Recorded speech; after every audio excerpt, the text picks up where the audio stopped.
नमस्कार दोस्तों। कार्यालय आयुक्त जनजातीय कार्य विभाग मध्य प्रदेश भोपाल की ओर से ये सभी संभागीय उपायुक्त या फिर सहायक आयुक्त या जिला संयोजक सबके लिए स्थानांतरण नीति जो है इनकी आ चुकी है। निर्देश आए हैं कि वर्ष 2026-27 की स्थानांतरण नीति के तहत स्थानांतरण आवेदनों के संबंध में तो क्या निर्देश हैं, ऐसे ही निर्देश आपको जब स्कूल शिक्षा विभाग की नीति आएगी तो वैसे देखने मिलेंगे कि मध्य प्रदेश शासन सामान्य प्रशासन विभाग के परिपत्र इतने के 22/5 इतना से स्थानांतरण नीति जारी की गई है। उपरोक्त अनुसार स्थानांतरण संबंधी आवेदन प्रक्रिया तथा स्थानांतरण आवेदनों के परीक्षण के संबंध में निम्नानुसार निर्देश जारी किए जा रहे हैं, जिसमें निर्देश है EHRMS पोर्टल पर स्वैच्छिक स्थानांतरण के आवेदन दिनांक 3 से दिनांक 8 तक प्राप्त किए जाएंगे। मतलब 3 से 8 तारीख तक आपके आवेदन होंगे जो उसमें है जनजातीय कार्य विभाग में।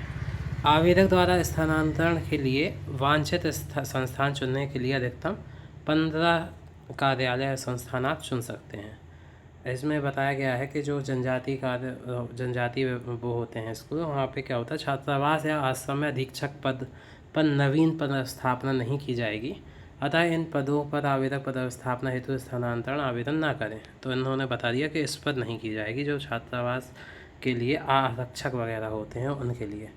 उसके बाद है कि आवेदक द्वारा स्थानांतरण हेतु लिखित कारण की पुष्टि हेतु जो भी कारण दिया जाएगा उसके लिए एक जो अभिलेख होगा उसको अपलोड करना अनिवार्य है, जो कि 2 MB का आकार होना चाहिए और PDF फॉर्म में होना चाहिए, और अधूरे या त्रुटिपूर्ण आवेदन निरस्त किए जा सकेंगे, ऐसा उन्होंने बोला है। उसके बाद है आवेदक द्वारा अंतिम रूप से आवेदन प्रस्तुत करने से पूर्व आवेदन में भरी गई जानकारी की पुष्टि कर लें।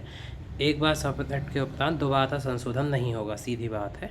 और फिर है कि आवेदक द्वारा यह पुष्टि किया जाए कि अपलोड किए गए अभिलेखों की सत्यता सत्यता उनके द्वारा ही प्राप्त होगी कि प्रमाणिकता हेतु घोषणा पत्र स्वयं प्रमाणित होगा, इसलिए उनकी प्रमाणीकरण संबंधी कार्यालय प्रशासक को किया जाएगा या पोर्टल पर अपलोड किया जाएगा।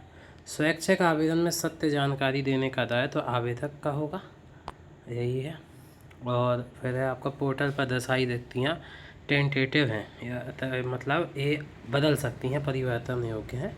और एक और है कि स्वैच्छिक स्थानांतरण आवेदन में अंकित विकल्पों में पद रिक्त नहीं होने पर अन्य संस्था में पदस्थ नहीं किया जाएगा, ये भी यहाँ ध्यान देने योग्य है।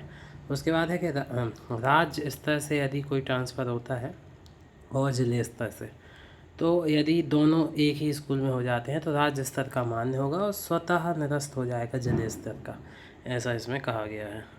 उसके बाद ये है कि उच्च पद प्रभार के लिए कुछ जानकारी आप पढ़ सकते हैं। माध्यमिक एवं उच्च माध्यमिक शिक्षकों का स्थानांतरण संस्थाओं में रिक्त विषय पर ही किए जाएंगे, रिक्त विषय होना चाहिए वहाँ पे। प्राथमिक शिक्षक, माध्यमिक शिक्षक और उच्च माध्यमिक शिक्षक संवर्ग के प्रशासनिक और शैक्षिक स्थानांतरण परिवीक्षा अवधि में नहीं किए जाएंगे।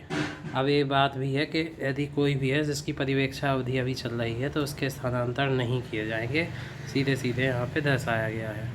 उसके बाद अब ऐसा आप स्कूल शिक्षा विभाग में भी आप देख सकते हैं कि यदि इस स्थानांतरण पर्यवेक्षा अवधि में स्वैच्छिक स्थानांतरण प्रशासनिक के लिए मनाही कर दी जाए। और बहुत लोग हैं जिनका अभी, जैसे जितने भी बीएड वाले हैं, उनका भी अभी पर्यवेक्षा काल पूर्ण नहीं हुआ है, इसको ध्यान देना है आपको। उसके बाद है मात्र ऑनलाइन स्थानांतरण आवेदन प्रस्तुत कर देने से स्थानांतरण का अधिकार सुनिश्चित नहीं होता।